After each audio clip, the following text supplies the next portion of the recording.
So yet again, another excellent show. Today we have Robert Bauval coming on to talk about his new book, Black Genesis. Robert Bauval was born in Egypt in 1948. He studied construction engineering in England and subsequently worked in the Middle East and Africa until 1985. In 1994, he published The Orion Mystery, which was a #1 bestseller and now translated in more than 25 languages. He also wrote Keeper of Genesis in 1996 with Graham Hancock, which was also a #1 bestseller and now in more than 20 languages. He lives in Spain with his wife, Michelle, and I'm just so happy to have him here on the show. Hi, Robert. How are you? Hi, how are you? I am wonderful. Before we start, can I ask you how am I supposed to call you? Dr. Louise, Dr. Rita, or just Rita? You can call me Rita. You can call me Dr. Rita. Either is fine. I'll take Rita. Okay. Good. Okay, shoot. Okay. One of the things that I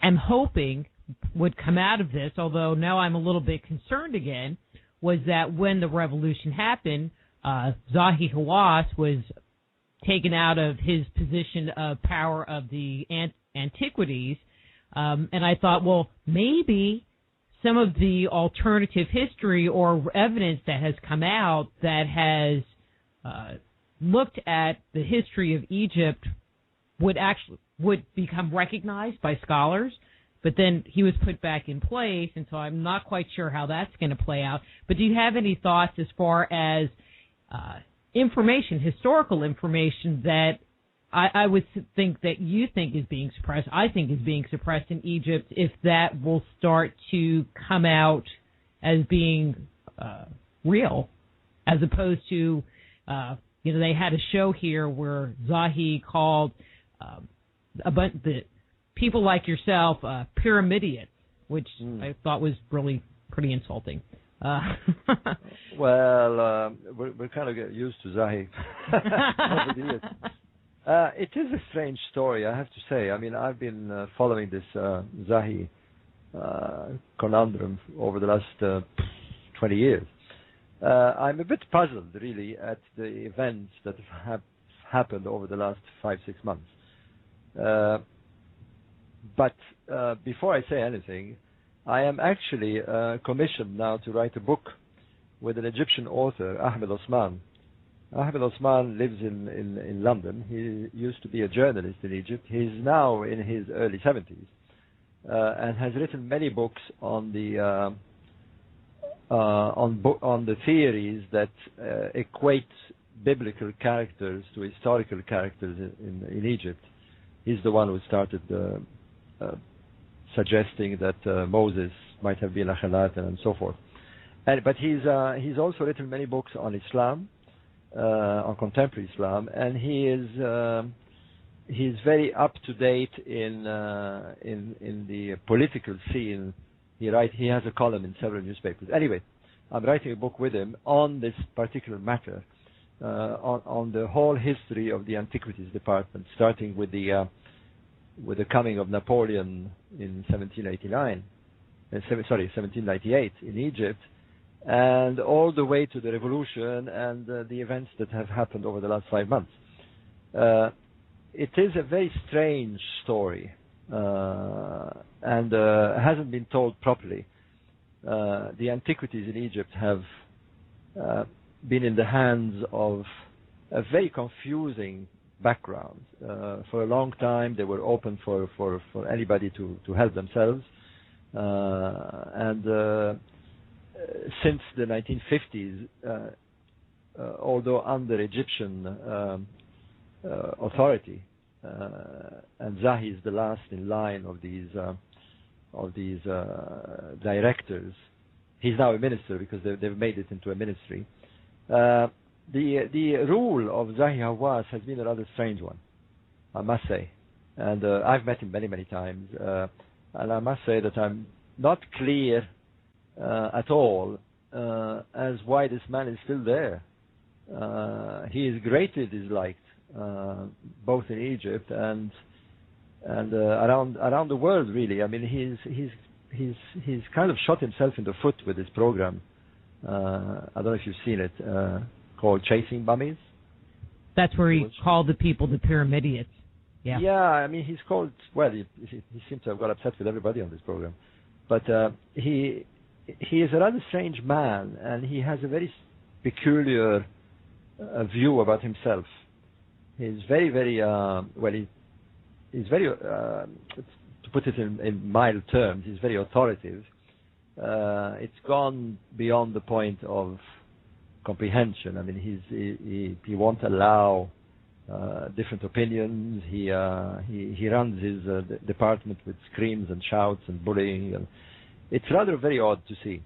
But this is neither here nor there. What is really the point is that the events over the last 4 or 5 months have been rather weird, because he was very much part of the old regime. He was extremely close to the Mubarak family, particularly Suzanne Mubarak, the wife of the ousted president. This was extremely well known in Egypt. Indeed, on 2 occasions, Mubarak has created a special post for Zahi Hawass in order to stay in power. Everybody was a bit surprised in 2009, I think, if I'm not mistaken, when Zahi had reached the age of retirement. In Egypt, officials have to retire at the age of 63, but not ministers. And in order for him to stay, President Mubarak created a new post as Vice Minister of Culture, as well as Under Secretary of State for Antiquities. So that made it possible for Zahi to stay on. Clearly, a very supportive and special relationship was between Zahi and President Mubarak.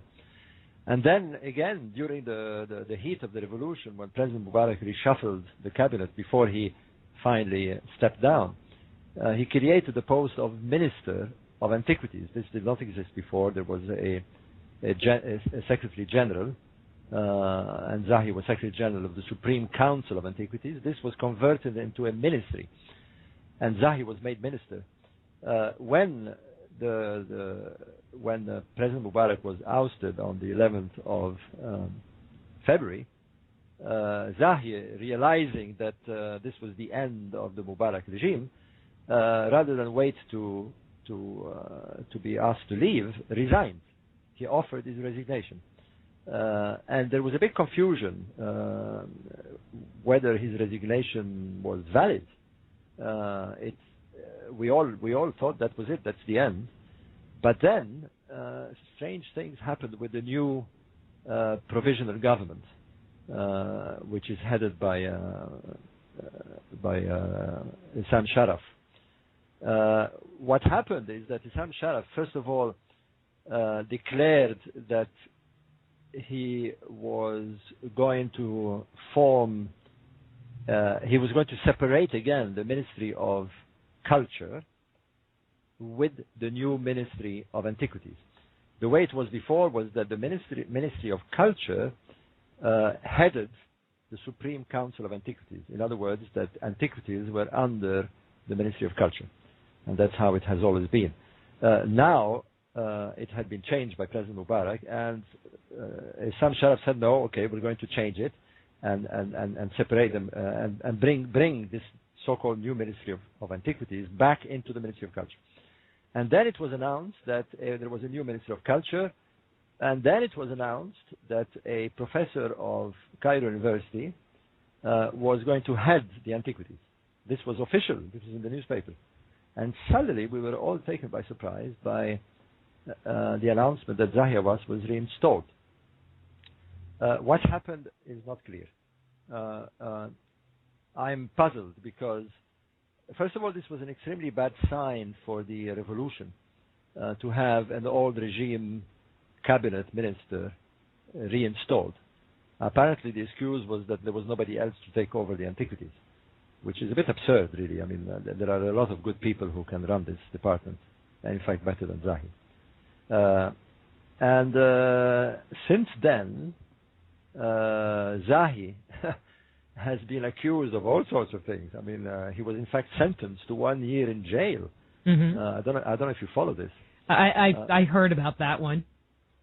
So I thought, well, I mean, how can it be that not only here we have a minister of the old regime being reinstalled, and then he's sentenced to 1 year hard labor in jail, actually sentenced, the criminal court had sentenced him, and then he's still there.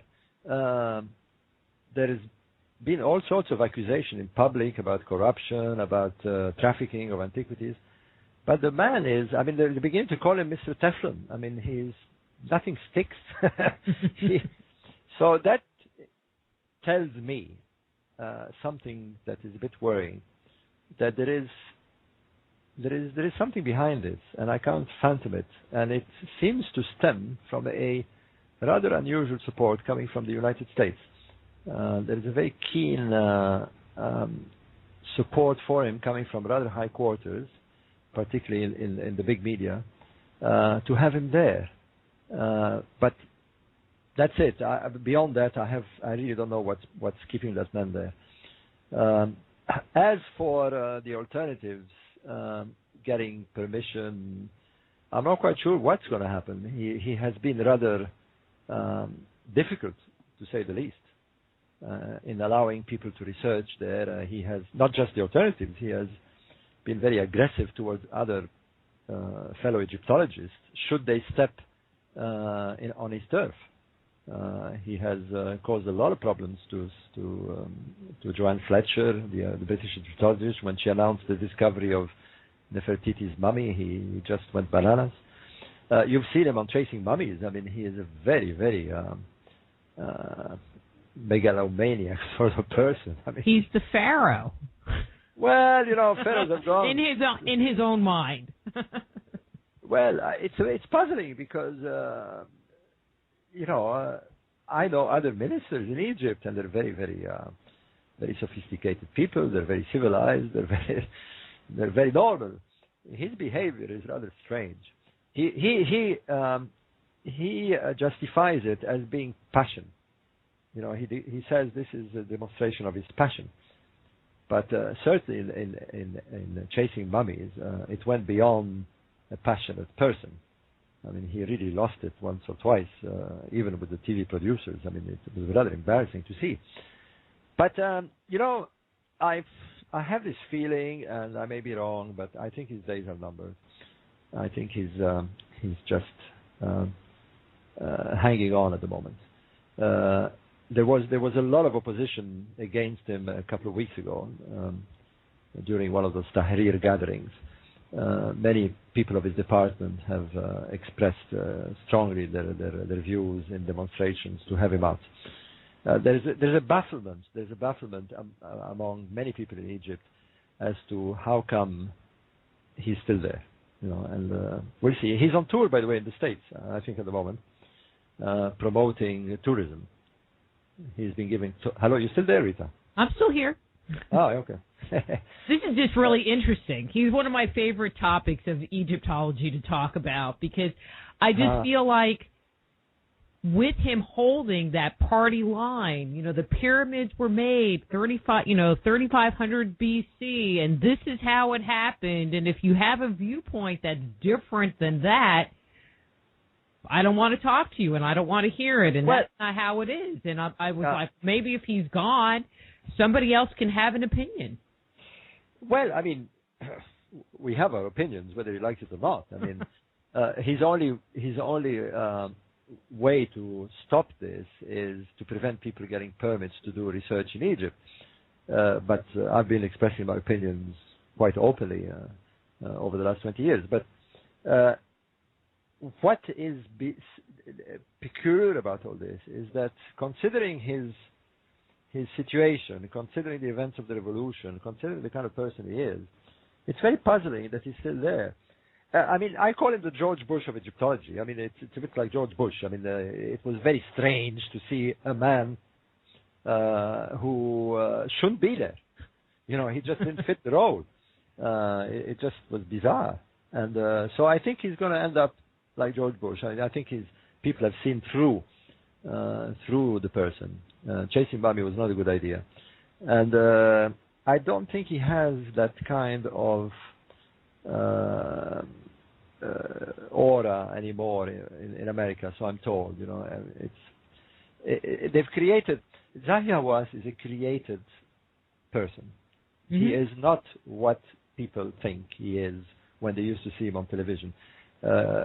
Big media has given the image of an Indiana Jones, a very passionate and a colorful sort of character. Chasing Mummy showed him in a very different light, in the real light that he is, a rather confused man who does not want to talk to anybody, has very, very, very old-fashioned ideas about how to manage people, very rough in his approach, and totally blocked in opening up the subject. I mean, there is a lot of research. I mean, recently, for example, what's her name? Sarah Kachek, I always forget her name, who did the infrared research. You've heard about this? No, I haven't. Oh, it was a big deal a couple of weeks ago. She's a professor of Egyptology in Alabama, University of Alabama, and they've developed a technique using satellite infrared imagery, and she's detected a lot of with infrared photography. She's been able to pinpoint what may be ruins. One of the big deals was that she thought she had found some pyramids in the Abu Sir area. They did a documentary, the BBC did a documentary, it was shown a month ago, and he was in it. And yet he went bananas afterwards and said that he's very angry when people do not ask his permission, even when it comes to doing documentaries. And I think it's absurd. I mean, I don't need Zahi Hawass' permission to do a documentary or publish a book. He wants to control Egyptian antiquities to the point of the ridiculous. And I mean, there was a time, believe it or not, he actually wanted to copyright the pyramid. He wanted to forbid people taking photographs or writing about the pyramids. It's true. He actually declared that he had asked the copyright department to look into this. I mean, it's bizarre. Anyway, let's change. That's pretty funny. Yeah. There are in Egypt a multitude of exceptional sites, but what you rarely hear about, and probably is the oldest, or that you've talked about, is the Nabta Playa. What is, or where is Nabta Playa? Yes, this is very much one of the main topics of this book that I have just published with Thomas Brophy. Just a little introduction. Thomas Brophy is a physicist who lives in San Diego. I've known Thomas for quite a few years, and he had written a book called The Origin Map, which was about Nabta Playa. At the time when he published this book, he talks a lot about me in this book, and we got in touch, and eventually we decided to write a book about the origins of the ancient Egyptians, because Nabta Playa is a key site that allows us to come to a lot of conclusions. It's geographically, Nabta Playa is in about 100 kilometers due west of Abu Simbel. Abu Simbel is the furthest town south in Egypt. Beyond that is the Sudanese country. So if you're at Abu Simbel and you head 100 kilometers due west, that means into the western desert, you reach Nabta Playa. Nabta Playa is a prehistoric site. It long predates the pharaonic era. It has a very strange history in terms of its discovery. It was discovered in 1974 by an American team led by Fred Wendorf, the anthropologist, from the Southern Methodist. Sorry, not the Southern Methodist. The Southern Methodist University of Texas. He was at the time doing a lot of research in the Egyptian Western Desert on prehistoric sites, particularly because still is a project to flood the area from the Lake Nasser.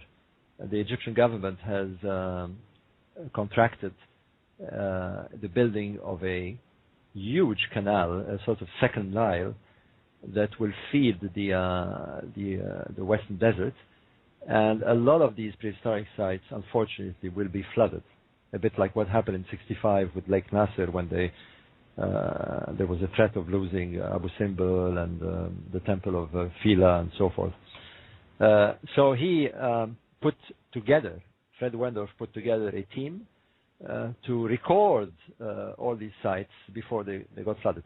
Fortunately, so far the project has been halted, so I hope that this will not happen.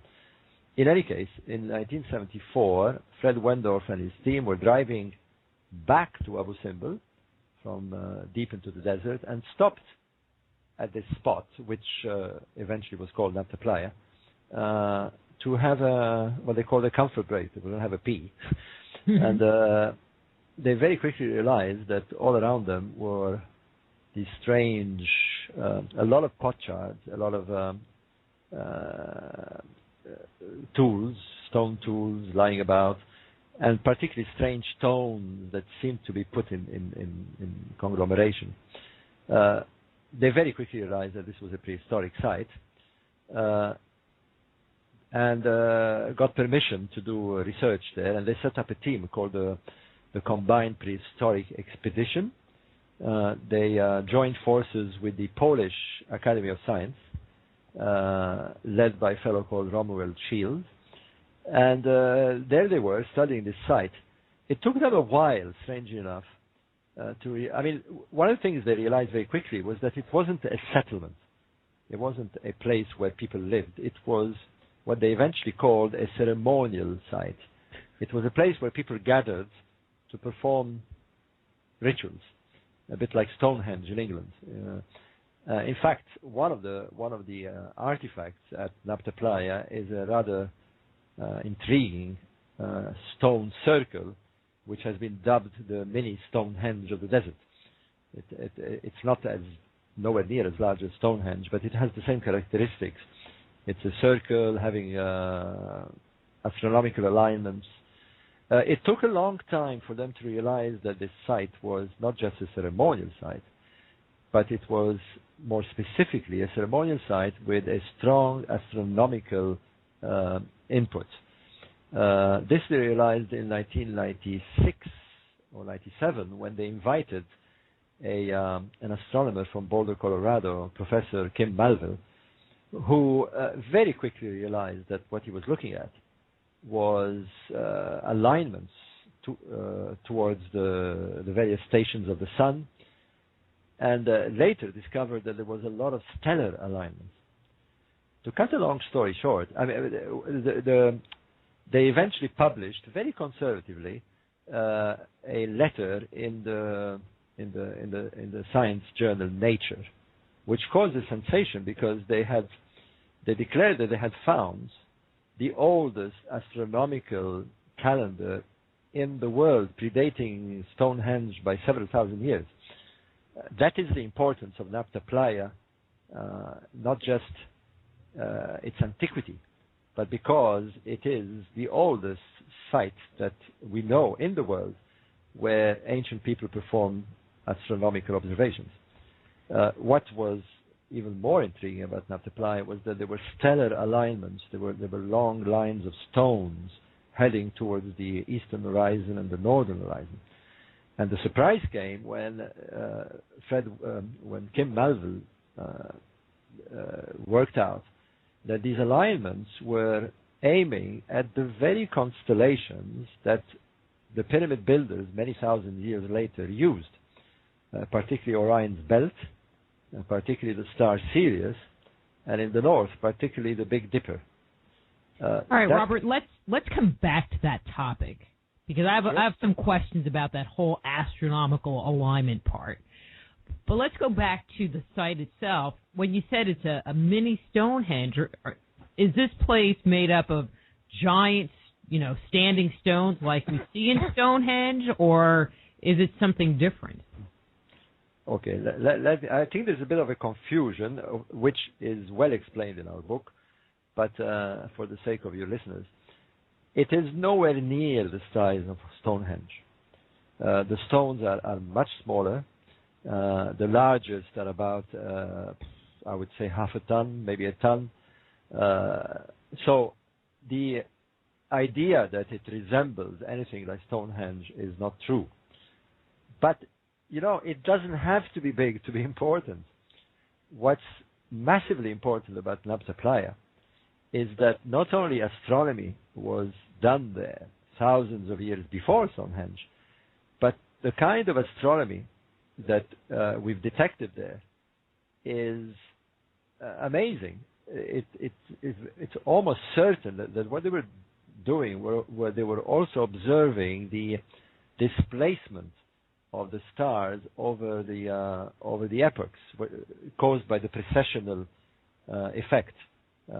Precession is a wobble of the Earth that takes 26,000 years, and it gives the impression that the stars are displacing themselves at their point of rising and their point of setting.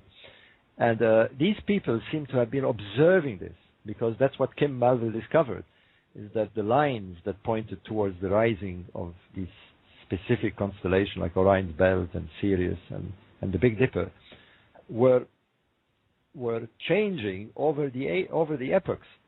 Now this is stunning, because even today, astronomers do not think that precession was known until the time of the Greeks. Although, in my opinion, there is no doubt in my mind that the pharaohs of the Pyramid Age were aware of precession. But to have a primitive prehistoric culture doing this thousands of years before completely changed the picture. And not only that, but they were doing it with the very stars that we thought were used only by the pharaohs of the Pyramid Age. So here we had a people hardly 100 kilometers from the Nile, there for thousands of years before the pharaonic civilization emerged, doing precisely the kind of astronomy that the pyramid builders did thousands of years later. So that was the big surprise, is that it looked like the kind of science that we had attributed to the pyramid builders was in fact not original to them, but had been developed by these prehistoric people who were in the Sahara thousands of years before. So that is the importance of Nabta Playa. Now, there is how far back are we talking here? I mean, you're saying a few thousand years, so 5,000, 7,000? Well, Nabta Playa gives us a variety of dates. We have been able to detect that people came to Nabta Playa about 9,000 to 10,000 years ago. Now that puts the presence of these people in that area at least 6,000 to 7,000 years before the pyramid builders. That's the kind of difference we're talking about, the time scale.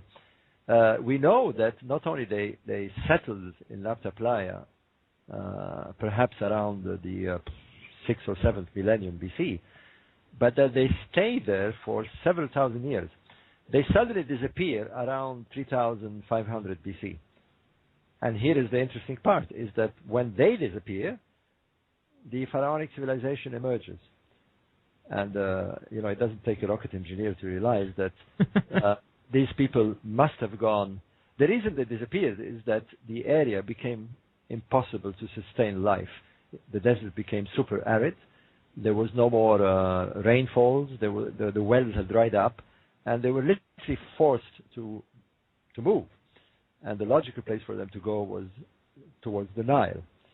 And therefore, it doesn't come as a surprise at all that the pharaonic civilization begins in the distant south, adjacent to Nabta Playa. We're not the only people saying this, by the way. I mean, most anthropologists today are of this conclusion. And Egyptologists are slowly coming around now to the very strong possibility that the pharaonic civilization owes its origins to this black African people that lived in the Sahara for thousands of years. And there is no doubt at all that they themselves these prehistoric people, had come from Central Africa. So it's a huge, huge change in perception. There was a lot of belief. There's still a lot of resistance in Egyptology. I mean, that the Egyptian pharaonic civilization is a homegrown civilization, that it simply spurted out along the Nile Valley. Well, that's not the case. The truth is coming out very strongly now. I mean, the evidence is overwhelming, and every day there is more and more evidence that a prehistoric black African people.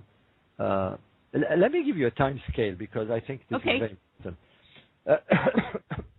We now know, and I say when we, I'm talking about anthropologists, paleoanthropologists, and everybody involved in the study of human history, that the origins of modern man is in Central Africa, probably Central East Africa, sometime around 200,000 years ago.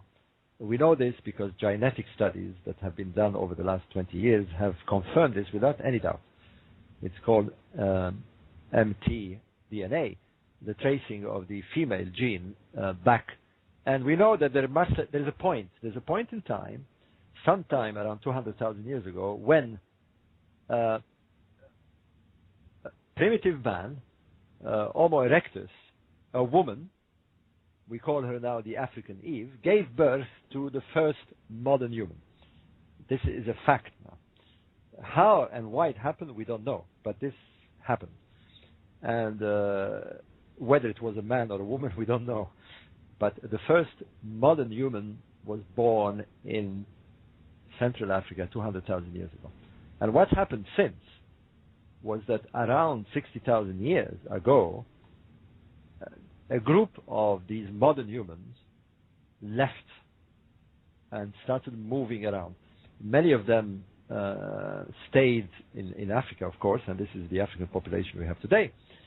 But a group started migrating towards the Nile, across the Levant, into Europe, and eventually populated the world. Every single human being that is alive today, on every continent, comes from this source. To put it in a very simple terms, and it may come as a kind of perhaps strange terminology, but we are all black Africans turned white. That's the truth. Anyway, the point is that it seems that one group, and this is the group we're interested in, rather than move northwards into the Levant, moved southwest and settled in what today we know as the Chad-Inesti region. It's a mountainous region. We know that because there's a lot of prehistoric evidence there.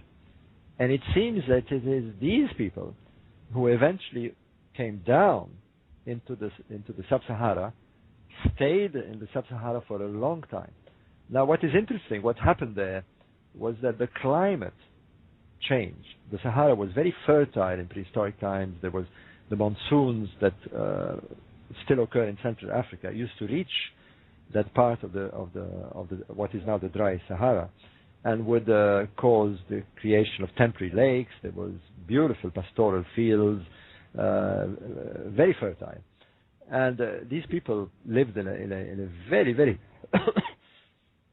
habitable conditions.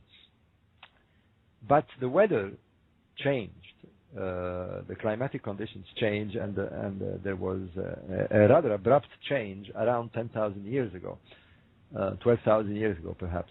And the Sahara became drier and drier. Now, what the effect it had on the people that lived for so many years in very, very wonderful conditions, with fauna all around them, with lakes, began to be more difficult. And they were forced to move long distances to find water. And this is very interesting because it forced them to learn how to navigate in these vast open regions of the desert. And that's where the stars, or rather the astronomy, comes into play. They began to realize that they could use the sky as a guidance, as navigators. They became desert navigators. They still do this, by the way. There are still tribes in the Sahara that still navigate with the stars. The other thing that occurred was that rather than being hunters, where they had fauna all around them, they were obliged to take along their food, and it forced them to domesticate cattle. We now know that the people who eventually became the people of Nabta Playa had domesticated cattle at least 500, perhaps even 1,000 years before the domestication of cattle in hello? I'm still here. I'm just listening. Somebody else is trying to butt in. And they had domesticated cattle. They probably were the very first. All this is caused by the pressure on them caused by the climate. And not only they had to navigate long distances, but they had to time the navigation. They had to make sure that when they reached the point of destination, the lakes that they were trying to find, that the rain had occurred. It was very, very dangerous. Literally, their lives depended on this. If they were to arrive too early, the water wouldn't be there. And if they arrived too late, the water would have gone. These were temporary lakes that were fed by the monsoons in the summer months, and they lasted for 4 or 5 months. And this forced them to learn about timekeeping, literally creating calendars. And we have found many of these calendars all over the desert. Nabta Playa is the most sophisticated one, but we found these kind of stone circle calendars deep into the Sahara.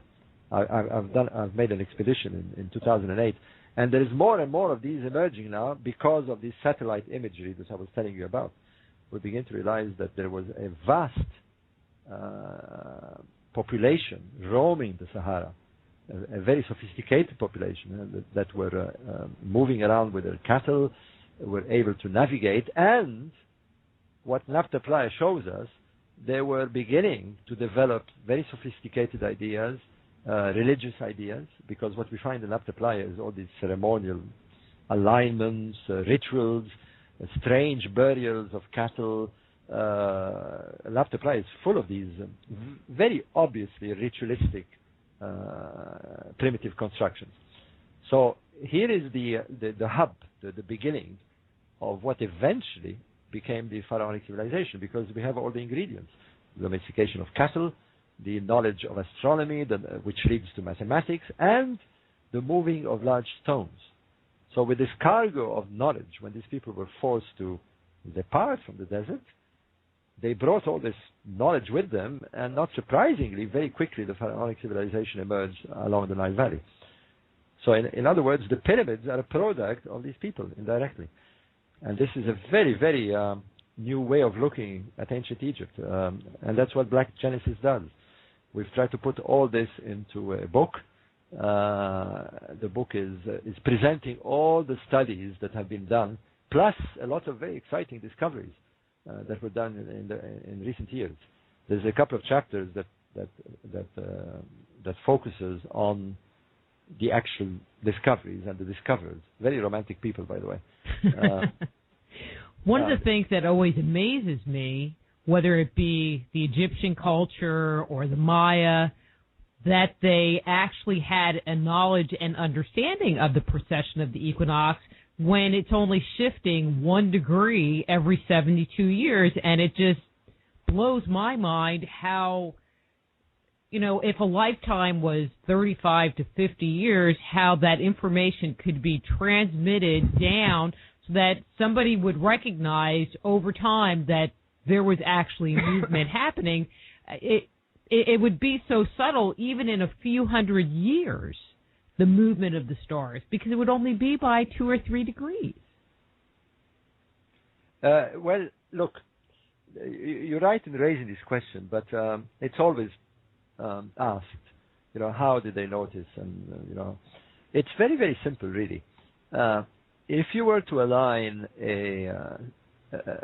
stones, put them in a row, if you like, towards the rising of a specific star, take Sirius, for example, the star Sirius. All you need to put is 2 or 3 stones in alignment and aim at the sun. In fact, I did this yesterday, by the way, at friend's place, because it was the summer solstice. And I was at this friend's balcony, and I said, okay, I'm going to mark you the position of sunset. And we literally drew a line on the floor, pointing towards the sunset. So once you've done that, you've marked the position. Now, in the case of a star, you've marked its rising or setting position. All right? Mm-hmm. That's it. It's marked. However, after 50 or 60 years, you'd come and watch the rising of the star, and you'd notice that the star was no more in alignment with the stones that you've put. That's it. You've discovered precession. It's as simple as that. And what we have at Nabta Playa is that we have, from the same kickoff point, rows of stones that clearly are changing in alignment to follow the position of the star. A bit like the spokes of a bicycle wheel. If you can imagine a central point and then various lines shooting off from the same point, but changing slightly. And when we did the calculations, it's very obvious that they were tracking those stars. So that's how they were aware of precession. Now, whether they understood what it was is another matter. It really does not matter whether they understood what it was. They observed it. And, it's a very strange thing. Observation is one of the most important capacities we have as human beings.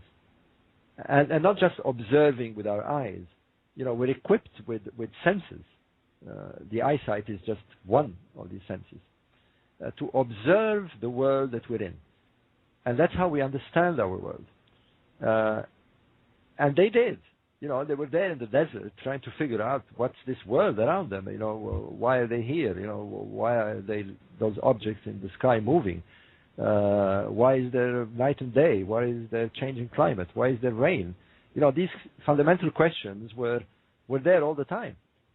Let me say this because, when I use the word prehistoric, people imagine, people, completely dumb and stupid. It's not true. They had the same brain capacity as us. There must have been Newtons and Einsteins among them. The only difference is that they did not have the science and technology that we have today. But they were very bright people, and they were trying to understand the world with the possibilities they had, and they observed. We may understand the world through studying books and reading, but we've stopped observing, and this is not good.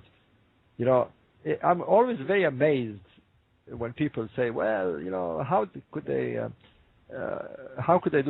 observe the stars of Orion's belt and put the pyramids in the same pattern? Well, it's very easy. You just have to look at them and draw them.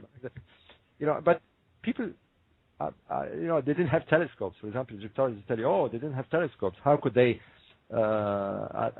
be so precise? You'd be amazed how precise you can be without telescopes. If you observe and all you have to do is point a stick and you've got the rising point of a star. So, this is what was there. And more so, we had people who lived in those conditions, in open desert conditions, every day, every night. They were acutely aware of what was happening in the sky, for all throughout their lives, throughout the centuries, for thousands of years, which is something we don't do. And therefore, we are puzzled. Egyptologists are puzzled when you speak to them in those terms. But when you go out into the desert and you spend a few nights in the open, you realize very quickly why these people were developing all these things and why it's not such a mystery. The mystery is more that the Egyptologists are incapable of digesting this. Now, they have a problem because it's no more theories. There is very hard evidence that ancient people not only practiced these kind of observation, very sophisticated astronomy, but they are at the root of a very sophisticated civilization. This is becoming strong evidence-driven, and Black Genesis is the first book of its kind, for the general public at least, that presents this. We're very, very proud of this book because it's not theoretical. I mean, sure, we discuss many, we have many views and many opinions, but the evidence is hard evidence.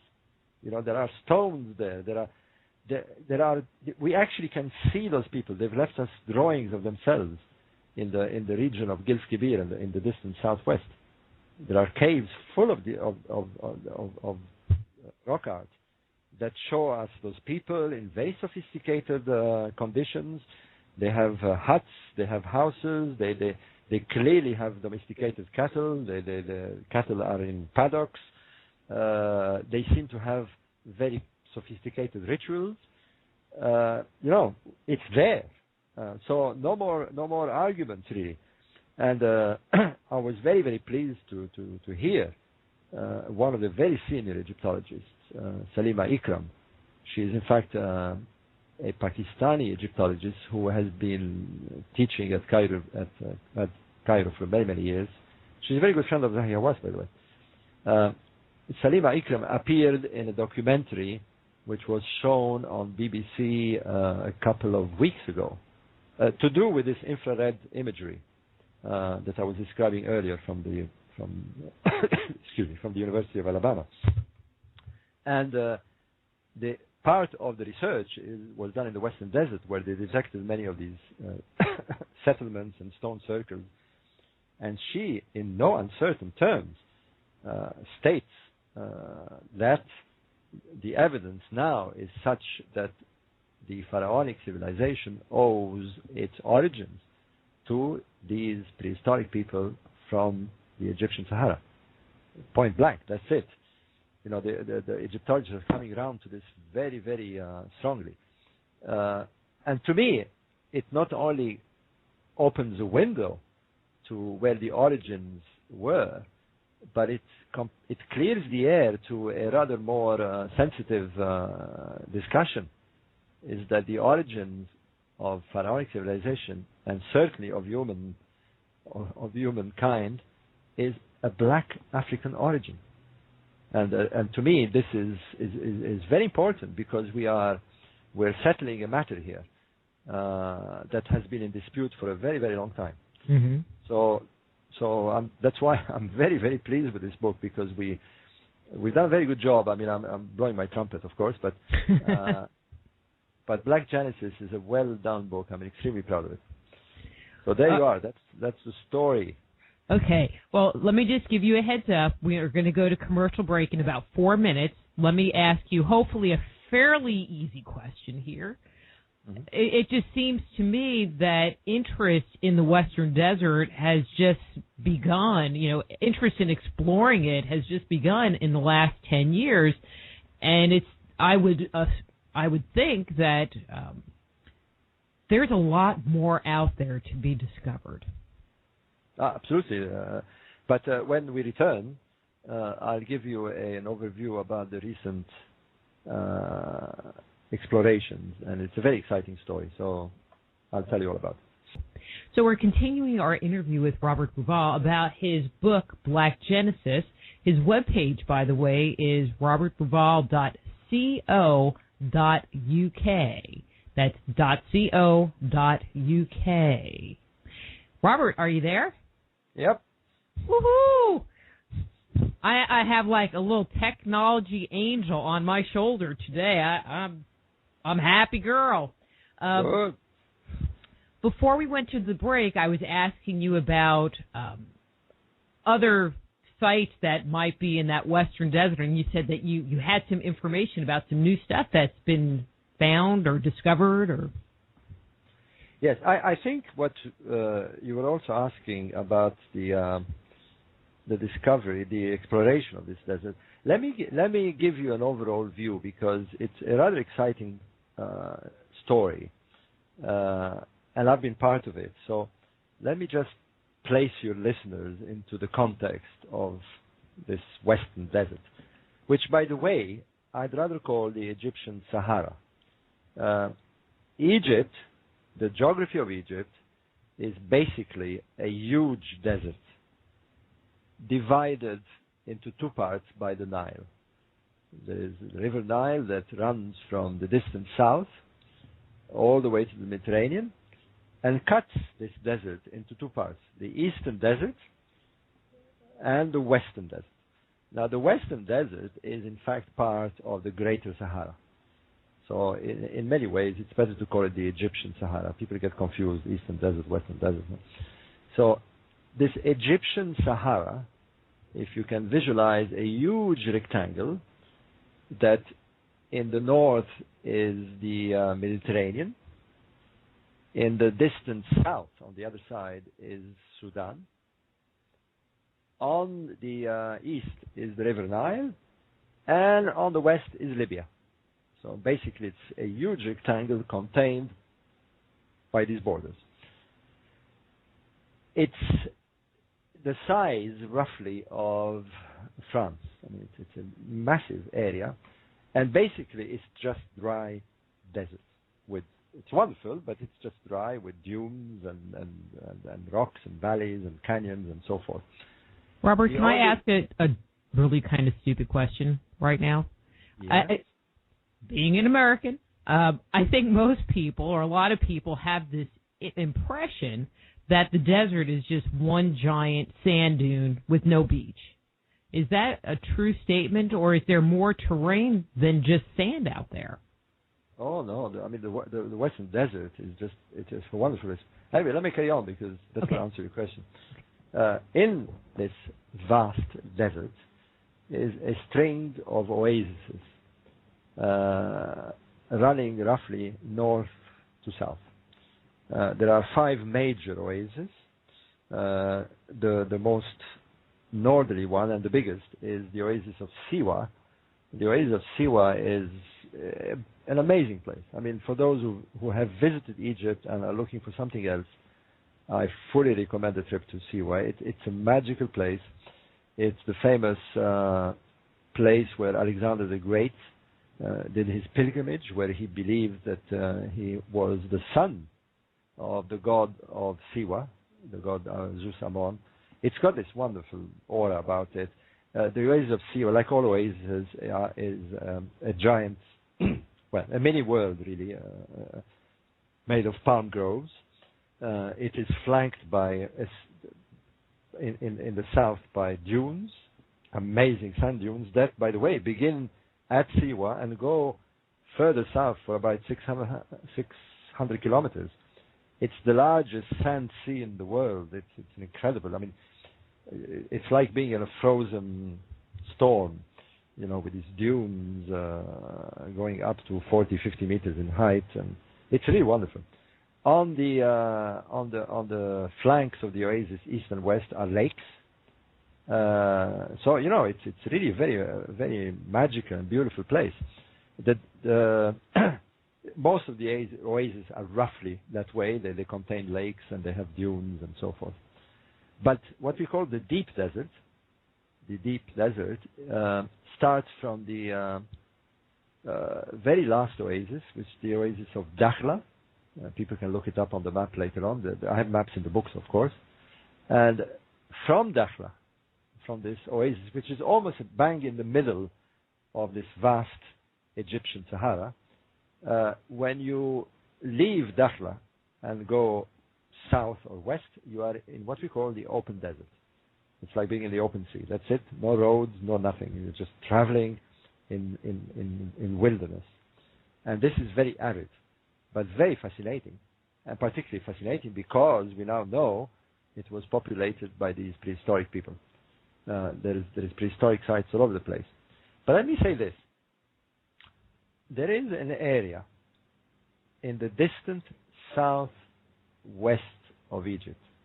In other words, at the very far corner of this Egyptian Sahara that buttresses into Sudan and Libya, the extreme southwest.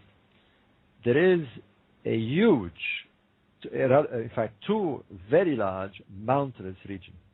One of them is called Gilf Kibir. It's roughly the size of Switzerland. If you can imagine, that's the way I always describe it. If you can imagine Switzerland without trees. It's a very mysterious region. I'll describe it in a minute. And then there is another one, a bit further south, called Jebel Uwainat. Jebel Uwainat is one of the most mysterious places in the world.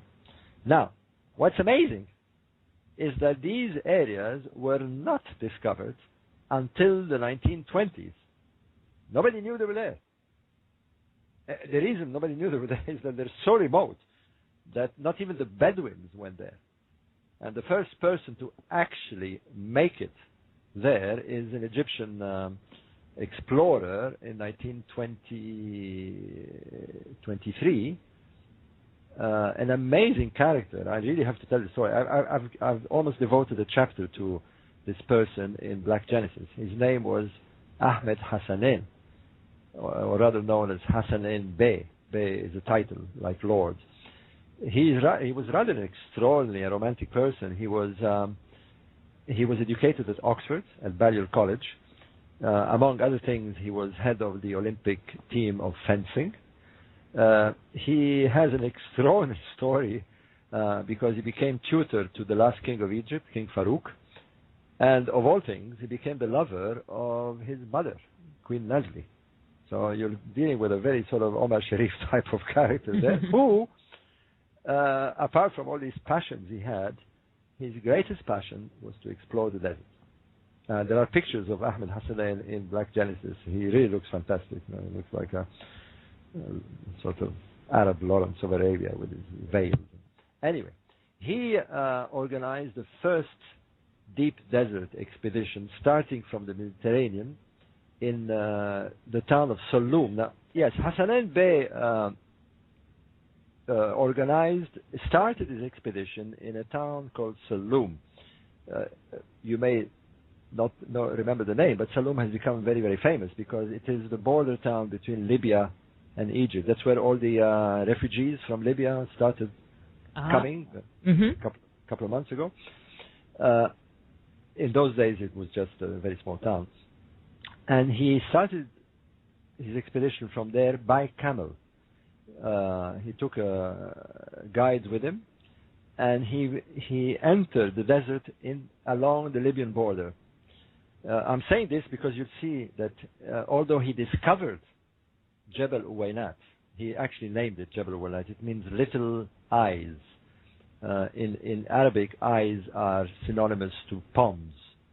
He found ponds of water.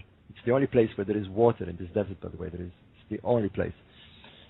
Anyway, he traveled almost 2,000 kilometers, an extraordinary feat in those days. Even today, I mean, I can tell you, I went to Jebel Uwaynat in 2008 with four-wheel drives, and even with four-wheel drives, it's one hell of a trip. So you can imagine by camel. He reached this place which was rumored to exist, a sort of Shangri-La that people talked about but had never seen, and he discovered this mountain region which he named Jebel Uwaynat. Very, very mysterious place, I can tell you. However, it was thought to be totally uninhabited. He was extremely surprised to be woken up one morning when he was camping in that region by a young black African girl who offered him a bowl of milk. She did not speak Arabic. She spoke a dialect of what is known as Tebu, which is the language, an ancient language of the Bedouins.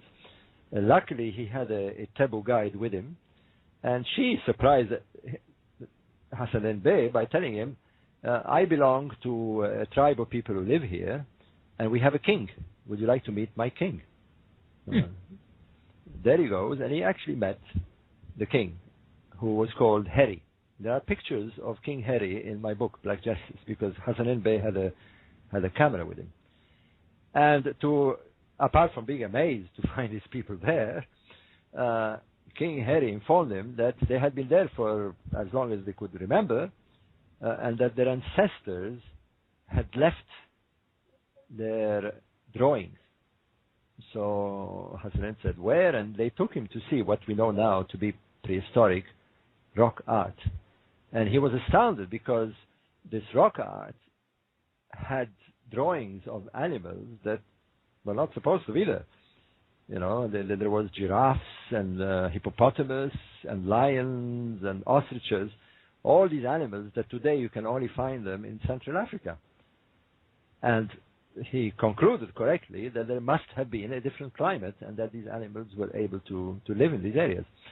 when he returned and announced this discovery, the National Geographic, the Royal National Geographic Society of London, got very, very keen on this. He was also educated at Oxford, as I said earlier, and they invited him to give a talk to describe his expedition.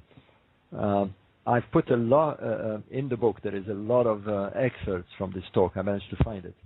It was published in the National Geographic Journal. To me, it's an extraordinary situation. But what Hassanein Bey did not realize is that on his way to Jebel Waynat, he had bypassed a much larger unknown mountain region, which he couldn't see because he was 100 kilometers away from it.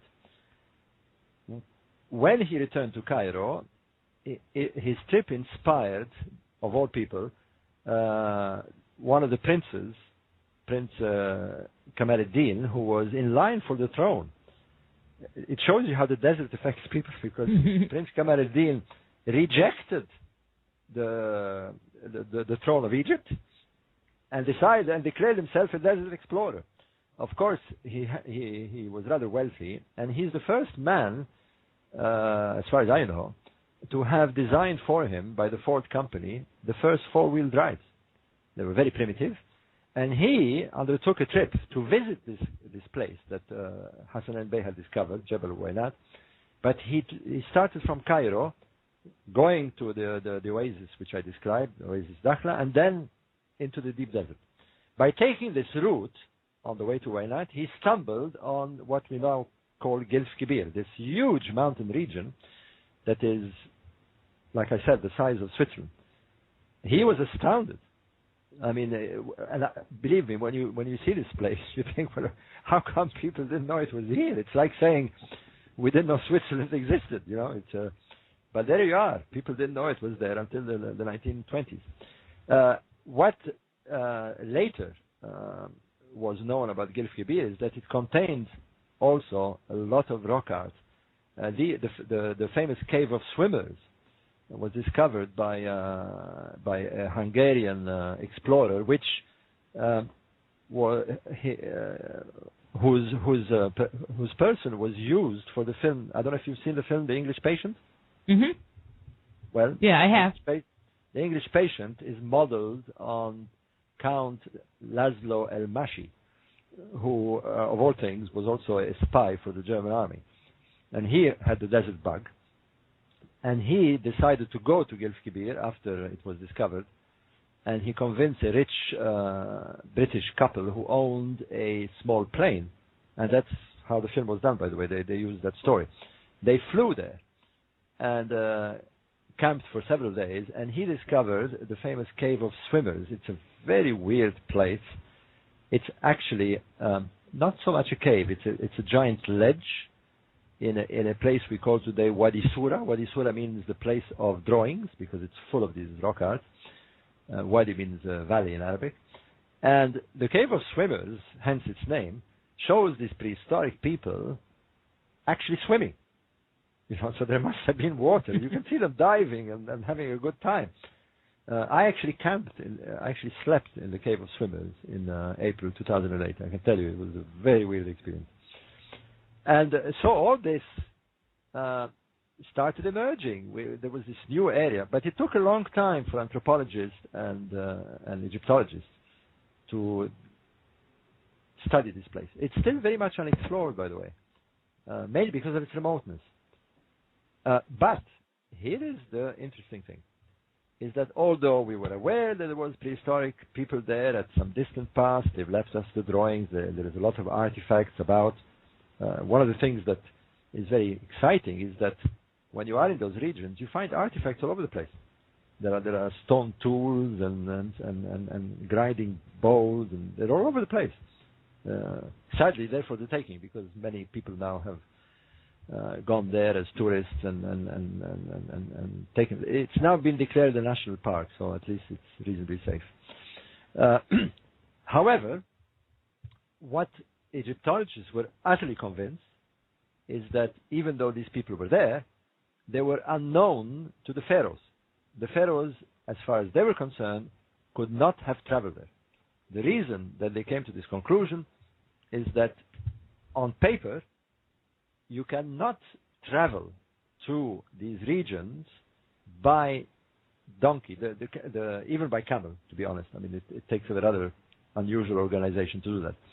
But we know that the ancient Egyptians, until the 5th century before Christ, which is very late in their history, did not have the camel. They had the donkey. And we know they traveled by donkey. They've left us a lot of drawings, a lot of texts saying that they were traveling by donkey, and they did travel in along the Oasis route.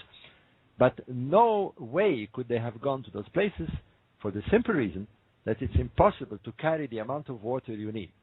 It's a bit like trying to travel from Los Angeles to New York with a motorcycle, with one tank. You're just not going to do it. What you're going to need is fuel stations, right? And without refueling, you can't do it. And this was the status quo until 1999, when came along another one of these weird desert explorers, in this case a German man called Carlo Bergman. Carlo Bergman, of all things, was the representative of the Ford company in Egypt. And when he saw the desert, he resigned from his job, divorced his wife, bought 11 camels, and said, I'm going to explore the desert. And he's been there ever since. As far as I know, he's still there. What Carlo Bergman did was actually explore... Are you still there, Rita? I'm still here. This is just fascinating. Right. What Carlo Bergman did was to explore the desert with camels. I'm saying this because Egyptologists and anthropologists have been missing out by exploring these regions with cars. You have to go on foot. You know, you miss out a lot if you're just driving around. Sometimes you pass a cave a few yards away with prehistoric rock art and you don't see it. You really have to be that close. Mm-hmm. Anyway, he did that, and what Carlo Bergman discovered, to cut a long story short, is what is known today as the Abu Balas Trail. He discovered these water stations that the pharaohs used in order to travel in the desert. They actually had built water stations. They're very weird. They're there. I mean, you can actually see them. I went to see a few of them. There is a kind of string of them leading 700 kilometers all the way from Dakhla Oasis all the way to Gils Kibir. In other words, that they had these water stations. What they did is that they sent emissaries to fill up jars, huge jars of water, which were left there, so when there was a expedition, the water was there for them to refuel. And that's how they traveled. We know that for a fact now, because even though Carlo Bergman discovered these water stations, there was no evidence at Gils Kibir or at Jebel Uwainat of the pharaohs having reached there. There was nothing, no signs of them at all, until 2007. And that's where I come in, or rather that's when two very good friends of mine, an Egyptian, Mahmoud Marai, who had been a tour guide for many, many years, a desert tour guide, and another friend of mine called Mark Borda. Mark Borda lives in Malta. He is a businessman, but he got the desert bug. And he contracted Mahmoud Marai to take him to Jebel Uwainat. They went there to look for rock art, but what they found surprised us all. They found pharaonic inscriptions, proving that the pharaohs had been there.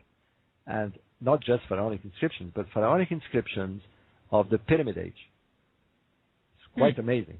So now we know that the pyramid builders actually traveled that far to the very edge, the very corner of Egypt, which is that region of Jebel Uwainat.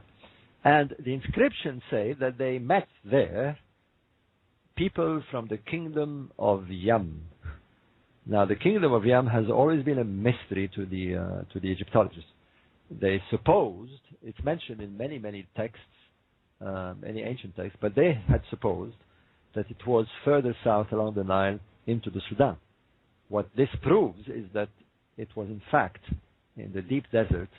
It's not Jebel Uwainat. Jebel Uwainat was a meeting place. The inscriptions say that they actually met these people there. The pharaoh sent an envoy to meet an envoy of the kingdom of Yam, and they met at Jebel Unat, probably because that's the place where it's the most logical place to meet, because there is water. It's the only place where there is water.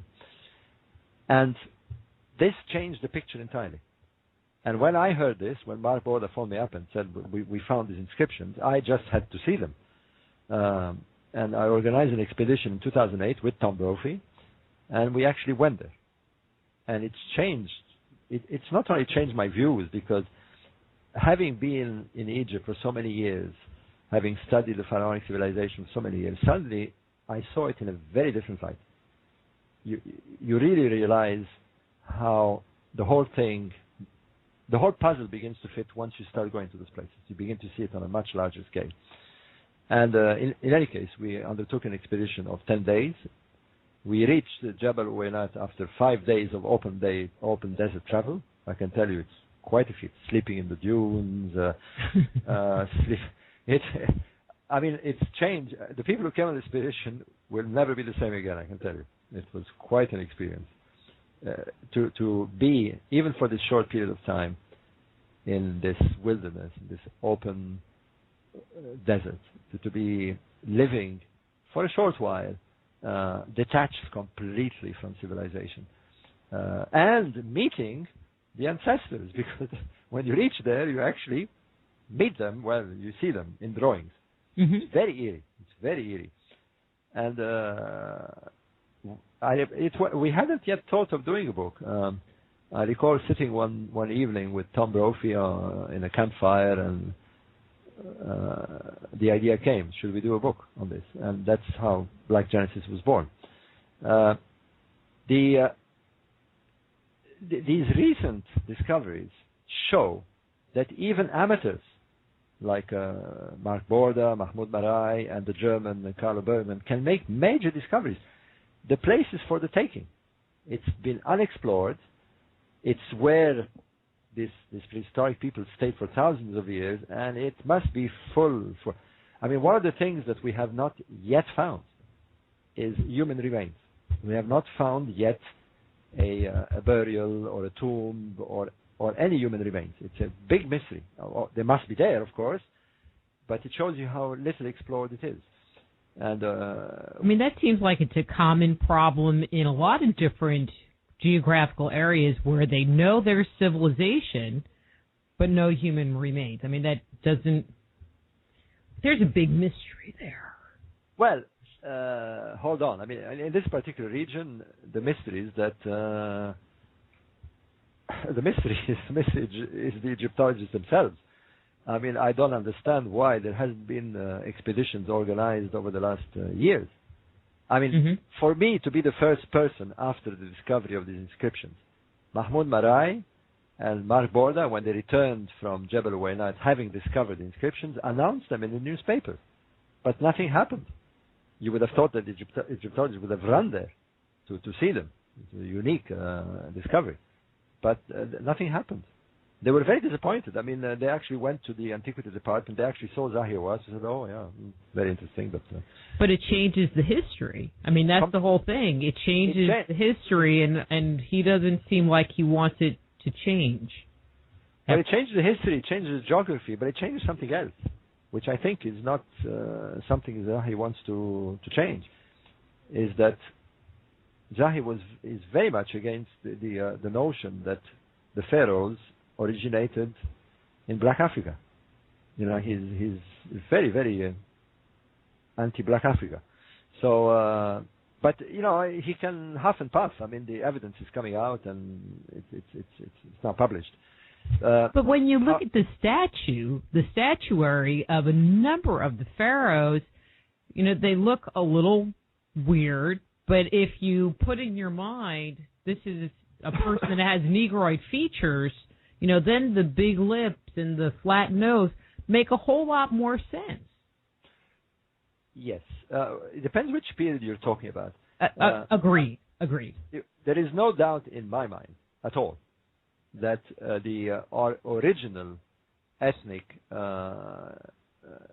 appearance of the Egyptians, or what we call the Egyptians, the original Egyptians, were Black Africans. You don't have to have statues. All you have to do is go in the south. If you go in the Nubian area, the Egyptians are black. I mean, they're black Africans. And when you definitely go in the Sahara and you go in the oasis, the majority of people are black. They're descendants from these original prehistoric people. There is no doubt at all. There are pictures of these black African Egyptians in Kyprogenesis. I mean, it's very, very obvious. However, we're talking about the early stages when these people came and settled in the Nile, when these black African people came and settled in the Nile. Now, what happened 1,000 years later? Yes, of course, there was a migration from the Levant, there was migration from the Mediterranean, and the race began to mix. And this is why you have a very varied people in Egypt. You can range from almost Caucasian, which comes from the mixture of Turkish and Syrian and European, to the dark black African. I mean, there are black Africans who are blacker than black Africans in Egypt. I mean, wonderful people. The Nubians are extraordinary people. Their features are so obviously sub-Saharan. So, to me, there is no doubt. But of course, it depends. If you're talking about the Middle Kingdom, then it's not surprising that you find all this mixture of ethnic groups, because they had intermingled by then. It's a bit like the United States, I mean, there was originally the American Indian, but now you have a hodgepodge of races. What's happened over the last 300 years is this mixture, and that's only 300 years. So if you look at Egypt 3,000 years, it's not surprising at all that there is that variety. But the origins, like in America, was black African. There's no doubt, and it's so obvious. I mean, Egypt buttresses against Africa. Its southern frontiers are in Africa. Egypt is an African country. We have a tendency to call it the Middle East, but Egypt is in Africa.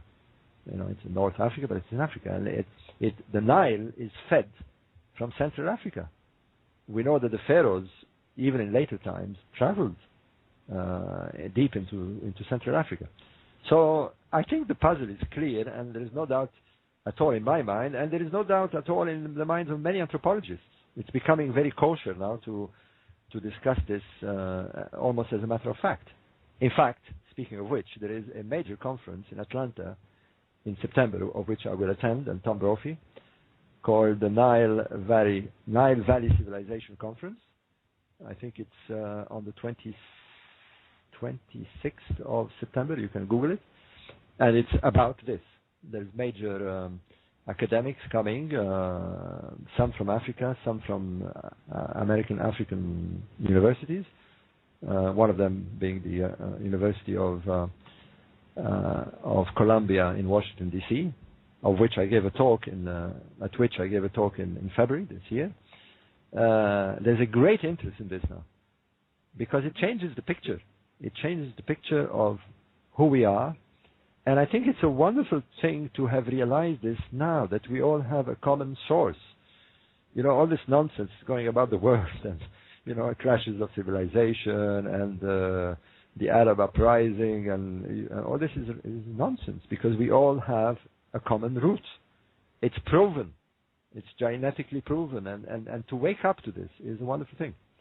That, in fact, the word race is not used anymore by anthropologists. There is no such thing as race. We are all from the very same human origin. The only difference is that we change skin color. It's a question of melanin dosage. That's all it is. And to wake up to this and to realize that the differences that we as humans have been subjected to are artificial. Borders. When you study anthropology, when you go and travel in the desert, things like borders and nationalities become irrelevant. These are things we've invented. When you are in the desert, you are there in the world. You are there in the primordial world, where you got to imagine a world without roads, without borders, without countries, without towns. This is the world that existed for millions of years, where humans have existed in this world for millions of years without all this. So we've got to wake up to this awareness that we have created an artificial world that needs to be reconsidered, because we're creating a dangerous world with all these differences. It's time to reunite everybody. And the study of anthropology leading us into a common source is very, very beneficial, not just to know our origins, but to change our perception about who we are. So I add a lot of this in my talks these days because I think it's vitally important. It comes at the right moment. There is a globalization going on, and we're going to need to think differently. We're going to stop thinking about Chinese and Russians and Arabs and Muslims and Christians. We're all the same, and it's okay to have this. Sorry, yes, go on. Because people are people. Well, it's the truth. It's a very fundamental truth. We are human beings with the same ancestral mother. It's a fact now. We all come from that first human that was born in Central Africa from this unknown African Eve, and we're the product. And if we are Russian or American or Turkish, it doesn't matter, because what has happened is mere mutations that have changed our external features. The packaging is different, but the content is the same. And we need to realize this. It's a fact. It's not a philosophical argument. And it's so vitally important because it's changed me. I mean, since I've been studying and looking at civilization in this way and going all the way down to the root. There is a chapter, by the way, in Black Genesis that looks into the study of empty DNA. And once you look at it that way, there are some wonderful statements from anthropologists who have boldly said that they're not going to use the word race, like I said earlier, because it doesn't make sense anymore. There's no such thing as a race.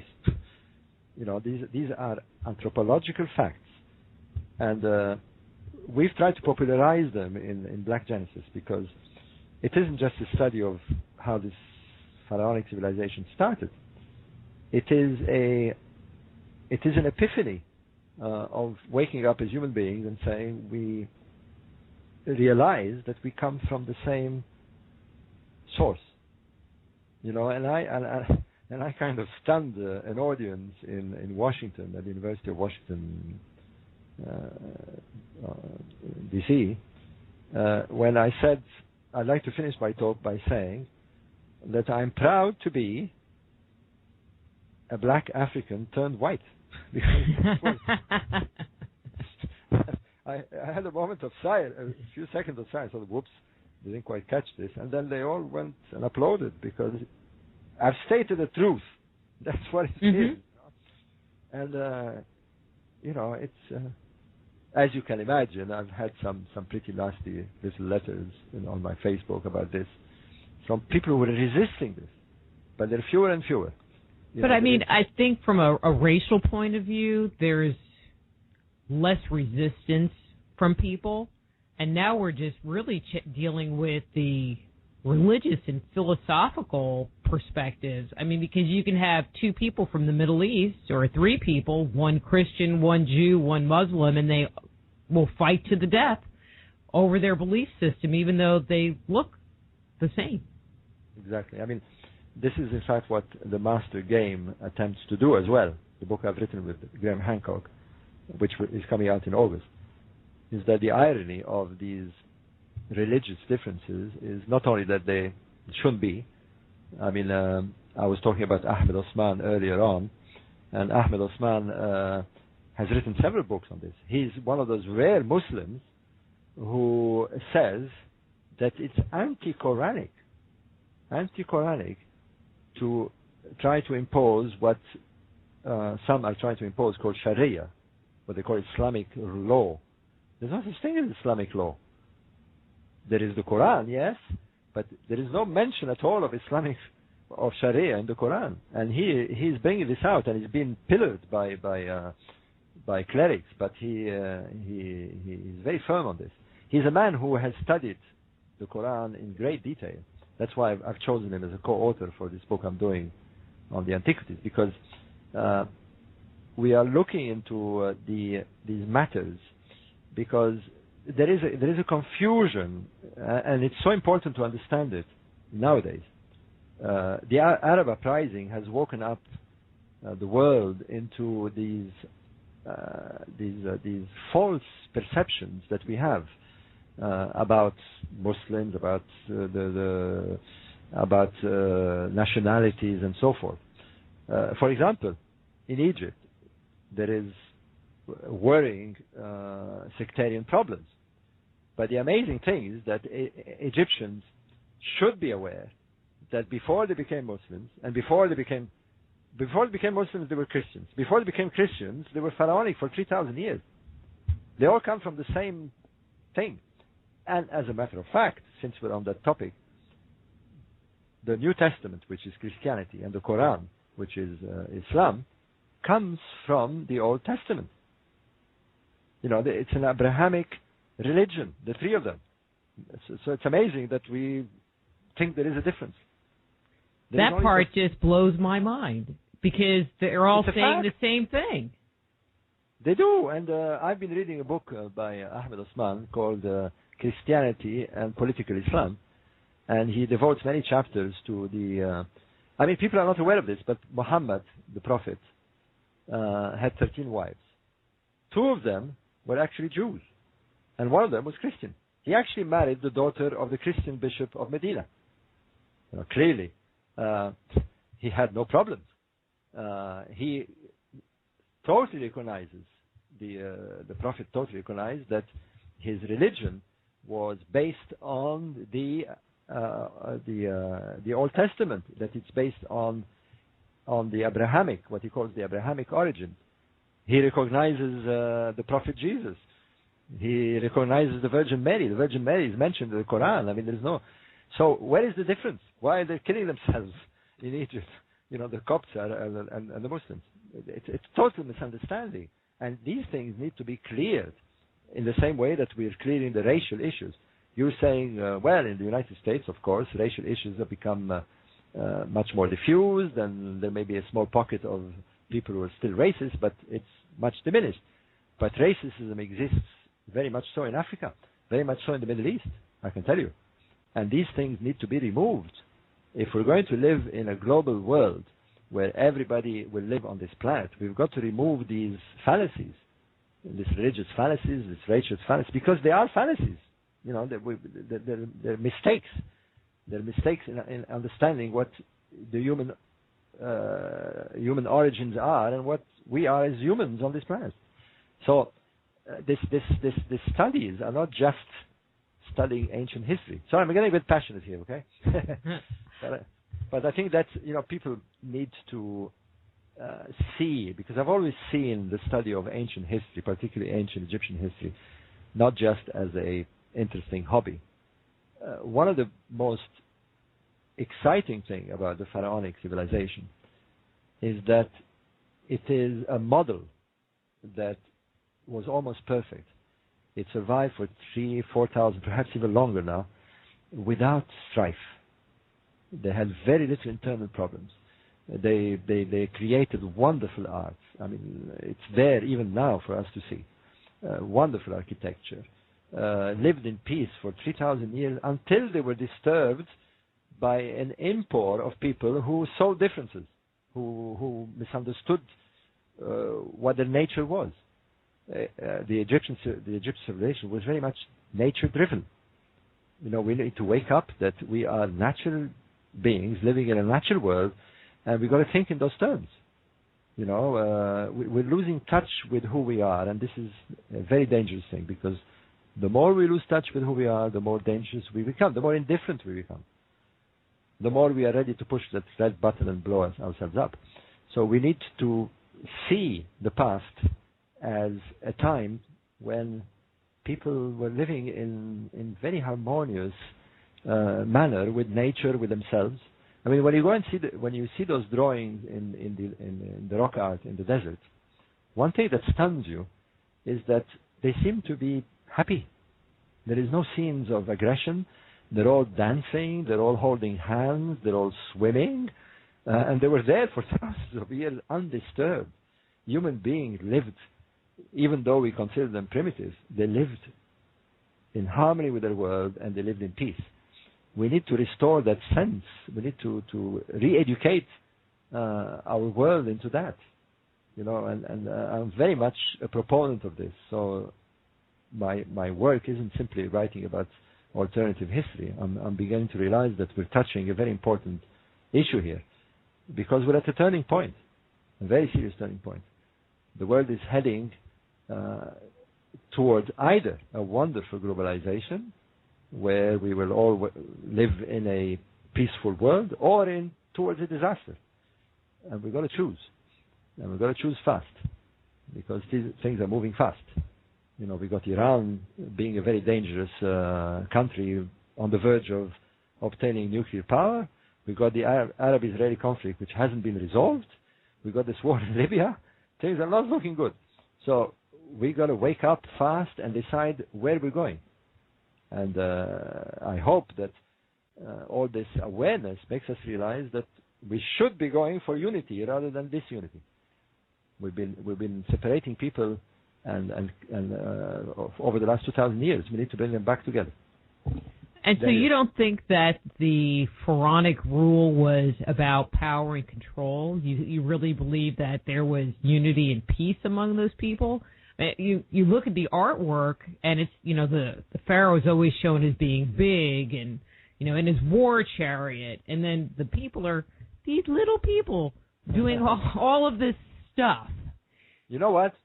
It's, you're right. I mean, it depends again on which epoch you're looking at. But I'll tell you one thing. You can't build the pyramids. You can't build the Temple of Karnak. In fact, you can't build those wonderful temples we have with people who are not in perfect harmony with the rulers. I can tell you that. The organization alone of organizing a people to build the pyramids, you can't do it under the whip. The organization is such that it demonstrates that we had a people who were in not just in unity, but could communicate amazingly over distances, to actually produce these monuments. Some of the stones of the pyramids come from Upper Egypt. It takes 2 weeks sailing to go to Upper Egypt to go there, let alone bring the stones down there. There was a system of communication that existed that cannot be with people who were not in unity. The art they produced, the art of the Pyramid Age is extraordinary. These people carved statues in basalt, in hard granite, in schist stone. It's black basalt is like iron. When you touch it, it actually feels like iron. Michelangelo wouldn't even dare carve a statue with this kind of stones. It's too difficult. And yet they produced this wonderful art. All you have to do is go to the Cairo Museum, and you're not looking at people who were oppressed. You're looking at an explosion of creativity. This is what ancient Egypt was. Left us a wonderful religion of what I call a natural religion. They had no hang-ups like we do. I mean, the religion was open. There was no sexual taboos. There was no. They lived. You can see it in their drawings. I mean, when you go to the Temple of Philae, you can't build a Temple of Philae where people are oppressed. It's a temple that exudes harmony and love, and you feel like you're in some sort of dream. This is ancient Egypt, and it was there for thousands of years. That's why people are attracted to it. By the way, particularly Americans. I mean, we get people coming, and they're enthralled. They're mystified. I've lived 3 years outside the pyramids. I actually had a flat, Rita, overlooking the Great Pyramid. For 3 years, I was there having breakfast, having lunch, on my balcony, and it's amazing. When you look at this monument, you can't help. I mean, it doesn't matter how many times you see it. You are struck by a sense of. Well, you're struck by a sense of awe. I mean, you're talking about a monument that is at least, if even one accepts the Orthodox dating, almost 5,000 years old. It shouldn't be there. It's too big. It's too large. It's too perfect. It's too mysterious. It's too exciting. It's a mystery that induces the mind when you're visiting Egypt and you look at all these places. It kind of takes your mind into a mood where you want to join it. People want to stay at temples and meditate, and they feel very, very sad when they leave. I've just taken a group to Egypt in May, and it's quite amazing what it did to those people. I did offer to go on that trip and like get gear for you, but they said that might not be enough. So I was like, well, all right. What wasn't enough? Sorry. To just like go be the beer runner. Oh, you want a beer? Okay, I'll go get that. Well, we had 45 people. There was Graham Hancock with us, and they had the experience of their lives, I can tell you. And more so because it was post-revolution and the sites were rather empty from tourism. So we had some temples just to ourselves. But what they saw, they were expecting they were expecting to be enthralled and all this, but they weren't expecting that kind of effect. I have to tell you, we went on Google Maps the other day, and my husband was looking for something, I don't know, and so he was like zooming around the Cairo area, and he's like, where are the pyramids? Where are the pyramids? And from this one point, we caught the corner of one in the screen, and then slightly zoomed in so that they were, I don't know, maybe squares about a half an inch square on. He has a pretty good sized screen. Mm-hmm. And what blew us away was, okay, these are only a half an inch in size, but there's like 3 or 4 city blocks that that little half an inch takes up. And it's like, we thought they were big, but we were even just blown away from the Google pictures at how really big. Oh, yeah. I mean, I've had the chance to fly over the pyramids. I've actually climbed the pyramids several times. But the first thing you see from altitude are the pyramids. You actually don't see Cairo. The buildings are far too small for you to notice. So if you're an alien flying down on Earth in the Cairo area, the first thing you'll see is the pyramids. They're that big. You can actually see the pyramids from 25 kilometers away. And you see their peaks before you even see the city of Cairo. It's an amazing sight, I can tell you. But the pyramids, of course, are the pinnacle and the most dramatic site in ancient Egypt. But there are literally hundreds of other places. One of the places that gets me and my visitors, especially in this last visit, was the temple of Ramses II, Abu Simbel. Have you been there? I haven't been to Egypt. Every time I say I want to go... What, Rita? That's why I said I would get you the beer. Every time I want to go, the comment I get is, but there's too much unrest. There's too much unrest. And I'm like, so I can't ever find anybody to go with me. No, okay. I can hang out with you, Robert.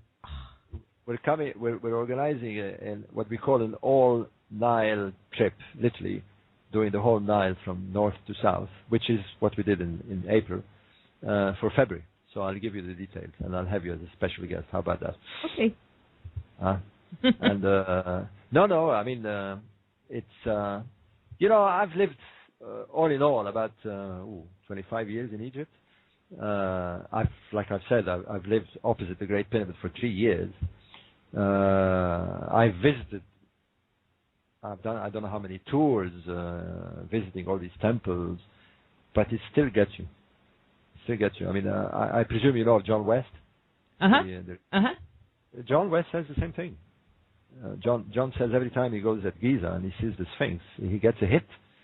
You're looking at something that is extraordinary and hoary with age and so mysterious. That's one of the things that the word mysterious comes into mind every time you look at these monuments. I've described them once as a giant question mark looming. You're there and they provoke you. They defy you. They defy us today. I mean, they defy engineers. We don't know how they build these things. I used to be a construction engineer. My brother is an architect, and they're defiant. They provoke your mind. And maybe that's what they were there for. Do you believe the 3500 BC date? Thank you. Date? No, sorry, no, I didn't. I thought you were going to say alien. Oh. No, the date. Although I appear in Ancient Aliens in the next series, I will appear quite a lot in it. But the dating, my conclusion is that there are two dates at Giza. One of them is the Orthodox date. I'm pretty sure that there was activity, and probably a large part of the pyramid construction was done in about 2500 BC, as the Egyptologists say. Excuse me. But two sciences, the science of geology, which was Robert Schoch's and John West's work, and the science of astronomy, which is mine and Graham Hancock, demonstrate that there is a greater antiquity there as well. What we're beginning to believe is that there was what we call a megalithic phase. Again, it doesn't take a rocket engineer when you visit Giza to realize that there is two types of construction. There is one which seems to be much older, the temples, the so-called valley temples and the mortuary temples, which are built with literally giant blocks, some of them weighing about 150 tons.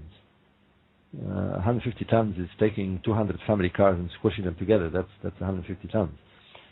We are puzzled not only as to how they move these stones, we're puzzled as to why, because there is absolutely no reason to build a temple using that kind of large-sized stones. I mean, it's madness, and yet they did it. And but on the other hand, the pyramids are built, although with large stones, they're much more manageable. The average weight of the pyramid stones are about 2 tons, and although that's pretty heavy, it's nowhere near the 150 tons that are used for the temples. You would have thought the other way around. So there is something that is very clearly different between these two constructions, and those very large stone temples, clearly, again, you don't need to be a geologist to realize this.